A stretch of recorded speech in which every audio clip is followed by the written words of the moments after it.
नाज़रीन, आज वज़ीर आज़म पाकिस्तान शहबाज शरीफ साहब हैं तो ये फार्म 47 के ऊपर, लेकिन वज़ीर आज़म की सीट पे बैठे हुए हैं। इनके हवाले से आज दावा किया गया है और इंफॉर्मेशन मिनिस्टर ने कहा है कि वो आज कौम के सामने कुछ हक़ाइक़ रखेंगे और वो ये बताएंगे कि उन्होंने रियासत के लिए सियासत को कुर्बान किया है।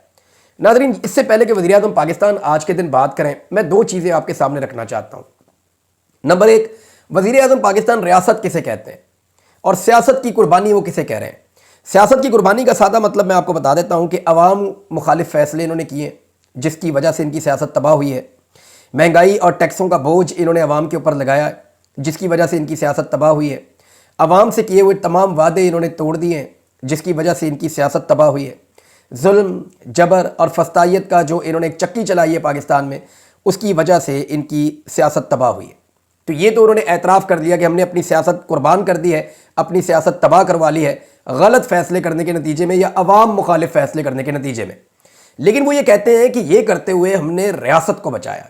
अब वो रियासत किसे कहते हैं? अगर तो शहबाज शरीफ साहब एक इदारे को या चंद लोगों को रियासत कहते हैं तो फिर तो उनकी बात समझ आती है, लेकिन अगर रियासत की जो आईने पाकिस्तान के मुताबिक डेफिनीशन है उस पर आप जाते हैं तो क्या वाकई शहबाज शरीफ साहब ने रियासत को बचाया?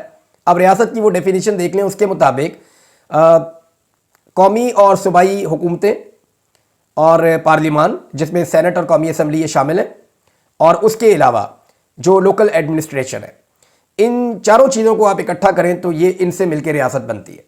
रियासत की बड़ी सादी डेफिनीशन है पाकिस्तान के आइन के आर्टिकल 8 में, और वो ये कहती है कि कौमी और सूबाई हुकूमतें, पार्लिमान और उसके अलावा लोकल अथॉरिटीज़, ये है आपकी रियासत।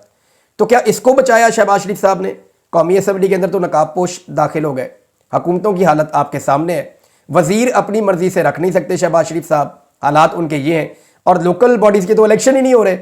अगर आप इन सारी चीज़ों को प्लस और माइनस करें तो ये वाली रियासत तो शहबाज शरीफ साहब ने नहीं बचाई। तो फिर शहबाज शरीफ साहब रियासत कहते किसे हैं? कोई एक इदारा या एक शख्सियत कभी भी रियासत नहीं हो सकती। हाँ, आप उसको एस्टेब्लिशमेंट कह सकते हैं। तो अगर वो ये कहें कि एस्टेब्लिशमेंट के लिए सियासत कुर्बान कर दी, हक़ाइक़ कौम के सामने रखेंगे शहबाज शरीफ साहब, तो फिर तो ठीक है। लेकिन अगर वो कहेंगे कि रियासत के लिए किया, तो रियासत के लिए उन्होंने कुछ नहीं किया, बल्कि रियासत को उल्टा कमज़ोर किया, रियासत को उल्टा नुकसान पहुंचाया है। हालात ये हैं कि जिन लोगों के खिलाफ इंक्वायरी लगनी चाहिए, हालात ये हैं कि जिन लोगों के खिलाफ एक्शन होना चाहिए, वो लोग खुद एक्शन लेने के ड्रामे कर रहे हैं। मिसाल के तौर पर चीनी के मामले में ये मामला कुछ अर्सा पहले उठाया गया था। यानी लाहौर की परचून मार्केट में अक्सर दुकानों पर चीनी, इस वक्त अदनान आदिल साहब ये खबर दे रहे हैं कि लाहौर में परचून की मार्केटों पर जो चीनी है वो 165 रुपए फ़ी किलो हो गई है। शहर में बाद मुकामात पर चीनी 170 रुपए फ़ी किलो तक बेची जा रही है। जब इमरान खान साहब के दौर में इससे 100 रुपया कम थी ना, तो इन्होंने खप डाली हुई थी कि चीनी चोर, चीनी चोर, चीनी चोर। जितनी इमरान खान साहब के दौर में थी उससे डबल कीमत पे आ गई है, लेकिन ये फिर भी सक्के सवेतरे हैं। इमरान खान साहब के दौर से डबल कीमत के ऊपर चीनी बेचकर भी ये ईमानदार है और ये रियासत बचा रहे हैं। जनाब, अब इन्होंने कहा यह कि जब बरामद की इजाज़त दी थी, जिस वक्त इन्होंने कहा कि चीनी को पाकिस्तान से बाहर भिजवा दो, उस वक्त पाकिस्तान के मीडिया ने, हत्ता कि मैंने खुद निशानदेही की थी कि ये काम मत करें, कल को आपको मुसीबत पड़ जाएगी, पाकिस्तान में चीनी महंगी हो जाएगी, आप ये ना करें।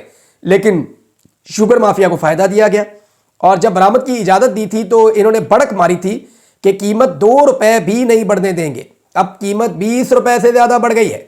ये जनाब इन्होंने किया चीनी के साथ, और अभी खुद ही कहते हैं जनाब हम इंक्वायरियां लगा रहे हैं, खुद ही कहते हैं जनाब हमने फलां जगह के ऊपर जो है वो चीनी को ये कर देंगे, फलां जगह पे ये कर देंगे। भाई, आप जिम्मेदार हैं। जब आपने चीनी को पाकिस्तान से बाहर भिजवाया था तो उस वक्त आपको ये कहा गया था कि पाकिस्तान में महंगी हो जाएगी, और आपने कहा था कि पाकिस्तान में 2 रुपए भी महंगी नहीं होने देंगे, और अब पाकिस्तान में 20 रुपए महंगी हो रही है। बजाय इसके कि आपके ऊपर मुकदमा दर्ज किया जाए और आपके खिलाफ कानूनी कार्रवाई की जाए, आप उल्टा ड्रामा कर रहे हैं जनाब कि हम अवाम को बचाने के लिए बड़ा एक्शन ले रहे हैं चीनी के मामले में। ये लोगों को बेवकूफ़ बनाते हैं नाज़रीन। ये खुद एक माफिया है, और क्योंकि पाकिस्तान के सियासतदानों की ज़्यादातर चीनी की मिले, लिहाजा उन्हें फ़र्क ही कोई नहीं पड़ता। शाहिद खाकान अब्बासी साहब ने एक स्टेटमेंट दिया है नाज़रीन, और ये जो यूक्रेन के सदर के साथ एपिसोड हुआ उसके बाद उन्होंने ये स्टेटमेंट दिया है। शाहिद खाकान अब्बासी साहब कहते हैं कि जो सूरत हाल यूक्रेन के सदर के साथ हुई है वही हमारे साथ हो सकती है। हम कुछ नहीं कर पाएंगे, इसलिए ज़रूरी है कि अपने घर को ठीक करें। यानी पाकिस्तान को चाहिए कि वो पहले ही अपने मामलात को ठीक करे, इससे पहले कि ये लड़ाई बड़े पैमाने पर पाकिस्तान के गले पड़ जाए। यानी हमें ये बात समझनी पड़ेगी ना पाकिस्तान को कि जो पंगे लिए हुए हैं उनको अब समेटना पड़ेगा। جو یوکرین کے صدر کے ساتھ ہوا، کیا شہباز شریف صاحب اتنا دباؤ برداشت کر پائیں گے؟ مجھے تو نہیں لگتا. شہباز شریف صاحب تو پاکستان میں چھوٹا سا دباؤ برداشت نہیں کر پاتے، یا پاکستان کی جو ملٹری اسٹیبلشمنٹ ہے ان کا تو ریکارڈ امریکہ کے معاملے میں بہت سیدھا ہے، اسٹریٹ ہے، وہ تو بالکل دباؤ لیں گے ہی نہیں. لیکن کیا پاکستان کی جو موجودہ سیاسی قیادت ہے وہ دباؤ لے پائے گی؟ تو میری نظر میں ان کے لیے بہت مشکل ہوگا کہ وہ امریکی دباؤ لے پائیں. اور شاہد خاقان عباسی صاحب نے باقاعدہ اس حکومت کو وارن کر دیا ہے، اور وہ یہ بتا رہے ہیں کہ آپ کے ساتھ یہ ہو سکتا ہے، لہذا بچ کر رہیں. خبریں ہیں ناظرین اور بھی میرے پاس، یہ میں آپ کے ساتھ پھر بعد میں شیئر کر لوں گا. اب تک کے لیے اتنے، اپنا خیال رکھیے گا، اپنے اس چینل کا بھی. اللہ حافظ.